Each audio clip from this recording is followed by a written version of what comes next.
اور اتنا میٹھا پڑھتے تھے شاہد بھائی کہ جس میں کوشش کرتا ہوں پڑھنے کی، آپ دعا کیجیے گا.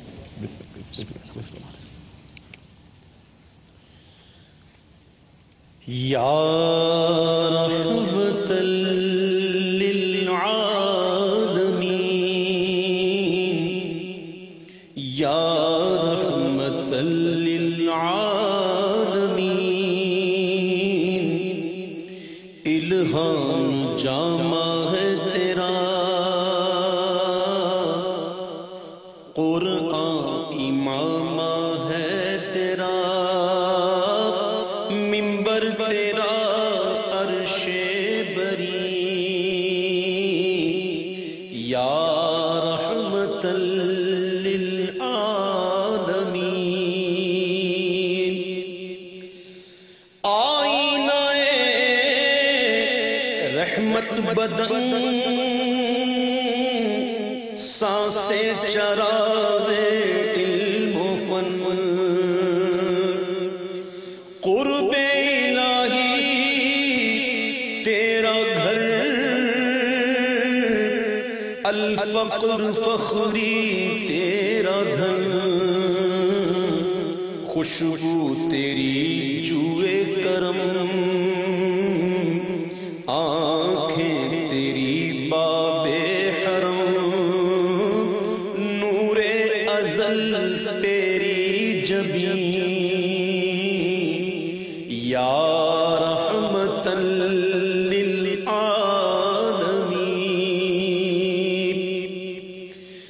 تیری خاموشی بھی اذان،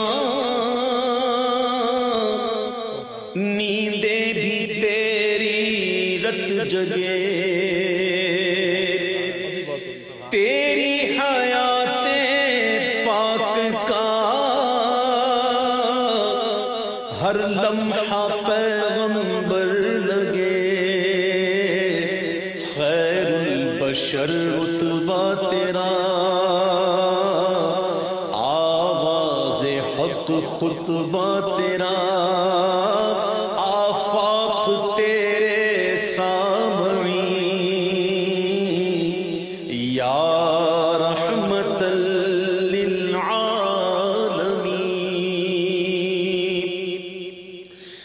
قبضہ تیری پرچھائیں کا،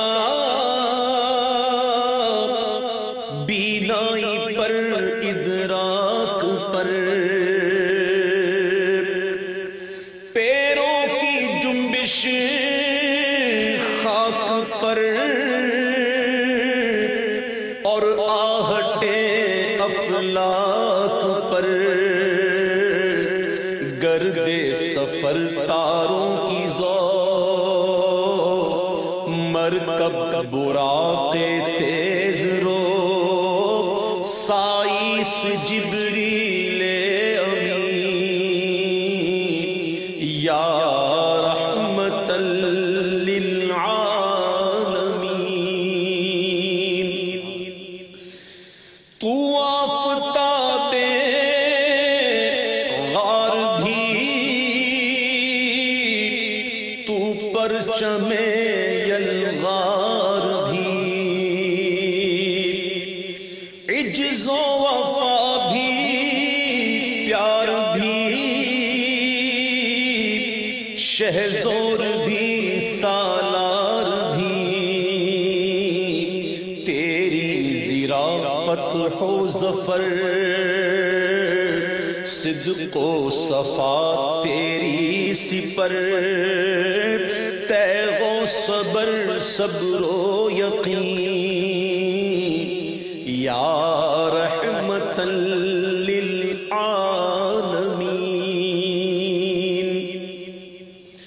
پھر گدڑیوں کو لال دے، جان پتھروں میں ڈال دے، حاوی ہو مستقبل پہ ہم، ماضی سے ہم کو حال دے، دعویٰ ہے تیری چاہ کا، اس امت بدکار کا تیرے سوا کوئی نہیں، یا رحمت للعالمین، یا رحمت للعالمین، یا رحمت للعالمین۔ سبحان اللہ۔ کوشش یہ آپ نے پہلی بار پڑھی ہے؟ نہیں پڑھا پہلے پڑھ چکے ہیں؟ کیا بات ہے، کیا بات ہے، بالکل اسی انداز جو کہ بہت مشکل ہے۔ یہ آپ نے تو سنا بھی ہوگا جی، بہت زیادہ۔ اچھا، وہ تقریباً ان کا ہر کلام ایک خاص انداز میں ہوتا تھا، تھوڑا سا فرق لیکن ہوتا تھا، طرز ایک ہی ہوتی تھی، طرز ایک ہی ہوتی تھی، لیکن اس میں وہ یعنی تھوڑا سا فرق رکھ کے، یعنی جیسے میرا پیغمبر عظیم تر ہے، میرا پیغمبر عظیم تر ہے، بشر نہیں عظمت بشر ہے، بشر نہیں عظمت بشر ہے، تھوڑا سا کر کے وہ یعنی قادر الکلام شاید حضور کلام شاید سے، یعنی آپ ان کو سن کے یعنی میں نے آج سب سے زیادہ عمدہ، یہ نہیں کہ آپ سامنے بیٹھے ہیں، سب سے عمدہ آج بالکل ایسا لگا کہ آپ نے ماشاء اللہ۔ میں دوبارہ حاضر ہوتا ہوں اویس بھائی۔ مفتی صاحب، یہ پتھر کیا ہے؟ پتھر کی شرعی حیثیت کیا ہے؟ پتھر پہن لو انگوٹھی میں تو اس سے اچھا اس کا کیا اثر ہوتا ہے؟ اس کی شرعی حیثیت کوئی ہے پتھر کی؟ دیکھیں، جمادات پتھروں کی شرعی حیثیت تو ہے۔ اچھا، اور اس سے پہلے جو میں نے کچھ ذکر پہ بات کی تھی اس کو تھوڑا کمپلیٹ کر دوں کہ میں جو کہنا چاہ رہا تھا وہ یہ تھا کہ ہم صرف دنیا کی خاطر طمع اور لالچ میں اللہ کا نام لیتے ہیں، اس کی عظمت اور اس کے اوصاف حمیدہ ہمارے پیش نظر نہیں ہوتے اور فرائض سے ہم غافل ہیں۔ تو اب ہمیں کرنا یہ ہے، سب سے پہلے بیٹھ کر ہم اپنی زندگی کو کھنگالیں، لائف سٹائل میں دیکھیں کہاں کہاں کوتاہیاں ہیں، اس کو درست کریں۔ ٹھیک ہے، یہ تو سب سے بنیادی وجہ ہے۔ جی، پھر نماز پنجگانہ کا اہتمام کریں۔ پھر سیکنڈریز پہ جائیں۔ اب آپ وظائف کی طرف آئیں اور اس کے اندر بھی بجائے اس کے کہ آپ کا منظور نظر دنیا ہو، آپ اپنا منظور نظر اللہ کی ذات کو رکھیے، ذکر کرتے ہوئے اس کی رحمتوں کو پیش نظر رکھیے۔ فائدہ کیا ہوگا کہ وہ جو ضمنی فائدہ آپ کے پیش نظر ہے وہ تو ویسے ہی مل جائے گا۔ جیسے مثال کے طور پر یا باعثو کی تسبیح پڑھ رہے ہیں آپ، اللہ رب العزت کا جو ہے وہ نام آپ لے رہے ہیں، تو اس نام لینے کی برکت سے اس یعنی باعث کا مطلب ہے ہر شے کو پیدا کرنے والا، اس کے اسباب پیدا کرنے والا۔ ٹھیک، بالکل۔ تو اب اس کی عظمتوں کی طرف نظر ہو، یہ مقصود ہونا چاہیے، ٹھیک ہے، اور تعداد پوری کریں بالکل تو ضمنی فوائد آپ کو حاصل ہو جائیں گے۔ ٹھیک ہے۔ اب میرا سوال جو تھا وہ رہ گیا۔ دیکھیں، جمادات کی جو ہمیں تاریخ ملتی ہے، سب سے پہلے تو حجر اسود ہے، حضرت اسود، بالکل ٹھیک، کالا پتھر۔ بالکل ٹھیک ہے۔ اور ایک روایت کے مفہوم کے مطابق یہ جنت سے سفید دنیا میں اتارا گیا۔ ٹھیک، بالکل۔ یہ اسود کیسے ہو گیا کہ لوگ جو اس کا بوسہ لیتے ہیں تو بوسہ لینے سے کالا نہیں ہوا، بلکہ لوگوں کے گناہوں کو یہ لے لیتا ہے، تو گناہوں کی سیاہی کی وجہ سے کالا پڑ گیا۔ اور حجر اسود جیسے میں نے کہا ایک روایت کے مطابق لوگوں کی شفاعت کرے گا، یہ ایک روایت کا مفہوم۔ تو پتہ یہ چلا کہ پتھروں میں تاثیر ہے۔ اسی طرح عقیق کے بارے میں ایک نص موجود ہے، اور اسے جو ہے فتاوی شامی میں ابن عابدین علیہ الرحمہ نے بھی نقل کیا، ایک روایت کو نقل کیا، تختموا بالعتیق فإنہ مبارک، عقیق کا پتھر پہنو کہ یہ برکت والا ہے۔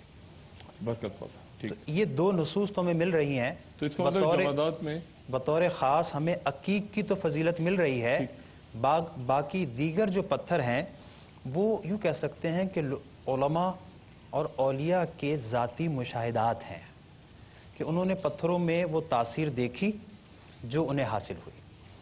لیکن اب تو یہ کاروبار چل گیا ہے نا، تو اس میں سادہ لوگ جو مسلمان ہیں ان کو ٹھگا جا رہا ہے، ان کو نقصان پہنچایا جا رہا ہے، تو اس کی طرف بھی جو ہے میں سمجھتا ہوں کہ اثر ہے، لیکن اب اس پہ مزید میرے خیال سے بحث یہ سمجھنا چاہیے کہ پھر کیسا اثر ہے اور علماء اس کو یوں اگر اس کو آسان اگر انداز ایک ہوتا ہے قطعی علم، ایک ہوتا ہے ظنی علم. اس کو اگر سمجھ لیا جائے تو کافی حد تک مسئلے حل ہو جائیں گے. اس قطعی اور ظنی علم کے بارے میں کچھ نہیں، علم قطعی جو ہے وہ تو وحی کے ذریعے حاصل ہوتا ہے. اس کے مقابلے میں جتنے علوم ہیں ظنی ہیں. جیسے دوا کی تاثیر یہ ظنی ہے کہ یہ دوا آپ کھائیں گے آپ کو شفا ہو جائے گی، یہ قطعی نہیں ہے، یہ ظنی ہے. اسی طرح پتھروں میں اللہ نے تاثیر رکھی ہے، جو میں نے دو اثر آپ کے سامنے رکھے ہیں کہ دونوں نفع پہنچا رہے ہیں. تو ان کی تاثیر یقینی نہیں ہے، ظنی ہے، لیکن یہ تجربات اور مشاہدات سے ثابت ہے. تو بطور خاص عقیق پہننا چاہیے. اور اس کے باب میں بھی علماء یہ فرماتے ہیں کہ انگوٹھی میں پتھر آپ کوئی بھی لگا لیں، لیکن انگوٹھی کا جو نگینہ ہے وہ صرف اور صرف چاندی کا آپ استعمال کر سکتے ہیں. یہ جو آپ کہنا چاہ رہے ہیں نہیں صحیح شاید وہ اور اس میں بھی ایک جو ہے ایک کنڈیشن یہ لگائیے کہ مرد ایک انگوٹھی پہن سکتا ہے، دو کی اجازت نہیں ہے. اچھا، مرد ایک انگوٹھی پہن؟ دیکھیں، مرد کا انگوٹھی پہننا صرف ایک امر جائز ہے، بلکہ یوں کہیں کہ آپ کہ جس کو ضرورت ہو وہ پہنے. جیسے مثال کے طور پر قاضی ہے، اب تو وہ رواج نہیں رہا، پہلے انگوٹھیوں میں مہر ہوا کرتی تھی. تو اچھا اس کے لیے افضل ہے کہ وہ انگوٹھی پہنے اور نگینہ اندر رکھے. یہ ساری قیود کیوں لگائی جا رہی ہیں؟ کیونکہ انگوٹھی بیسیکلی امور زینت میں آتی ہے، اور یہ وہ زینت ہے جو عورتیں کرتی ہیں. تو چونکہ مرد کو ضرورتاً اس کی اجازت ہے. سونے کی تو منع ہے، سونے کی تو قطعاً منع ہے. خواتین پہن سکتی ہیں اس سے زیادہ؟ ہاں، خواتین پہن سکتی ہیں، ان کو تو پابندی نہیں. اسی لیے فرق کیا جا رہا ہے نا. یہ فرق اسی لیے کیا جا رہا ہے کہ مرد کو ضرورتاً ایک کی اجازت دی ہے. اگر وہ دو پہنے گا تو پھر اس کا یہ زیور پہننا عورتوں کی طرح ہو جائے گا. ہیرا بھی تو پتھر ہے، ہیرے کی بھی تو ہیرا بھی پہن سکتے ہیں. ہیرے کا ذکر ہے کہ کوئی ہیرے کا کوئی اثر ہو؟ سب سے مہنگا تو ہیرے کی ہیرا تو اس کا ذکر تو قرآن میں ہے نا، قرآن میں ذکر ہے، سورہ رحمان کے اندر، قرآن مجید میں تو ذکر ہے، لیکن یہ کہ اس کی تاثیر سچ کوئی نہیں پتا تھا. کأنہن الیاقوت والمرجان فبأی آلاء ربکما تکذبان. آپ پوچھ رہے ہیں اثر، تاثیر. ہیرے میں کیا ہے تیزی؟ واہ، جو ہے تیری نظر میں. او ہو، یہ تو ہیرے میں کیا ہے تیزی جو جو ہے تیری نظر میں، یہ کاٹتی ہے شیشہ، یہ کاٹتی ہے دل کو. کیا بات ہے! اس سے زیادہ اور اثر بتا رہا ہوں، اس سے زیادہ اور کیا اثر ہوگا؟ اچھا، لیکن یہ تو آپ نے پتہ نہیں ہیرے کا اثر بتایا کہ نظر کا اثر بتایا. خواتین و حضرات، ایک چھوٹے سے وقفے کے بعد آپ کی کالز بھی شریک محفل کریں گے. مفتی صاحب بھی موجود ہیں اور اویس رضا قادری صاحب سے مزید ان کا چاہیں گے کہ وہ اور کلام کریں. اور آپ کی ٹیلی فون لائنز بے شمار آ رہی ہیں، ان کو بھی لوں گا. وقفے کے بعد دوبارہ حاضر ہوتے ہیں.